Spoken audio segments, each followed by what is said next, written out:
Mesih yolundan döndüremeyeceğini görecekler.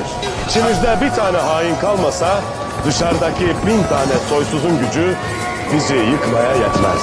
Şehitlerimizin her bir damla kanı bu toprakları perçinlememize vesile olacaktır. Tuzak kurarak bizi durdurmak ister. Lakin coşkun bir sel gibi onların üzerlerine akacak. Kanla gel...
Süleyman Şahoğlu Ertuğrul.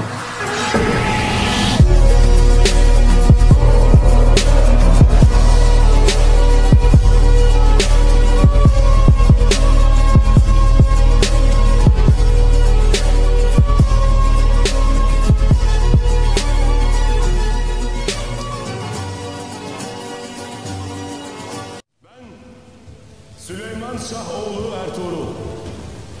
Bilinsin ki bu topraklarda zulüm ve korku ortadan kalkmış, yerine adalet gelmiştir.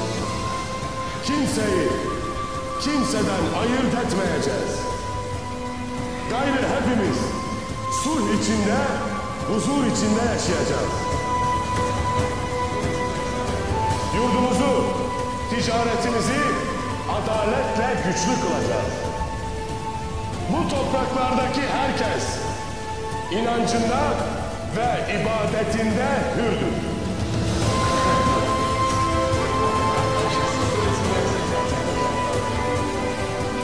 Adalet, hürriyet, sükunet, birlik.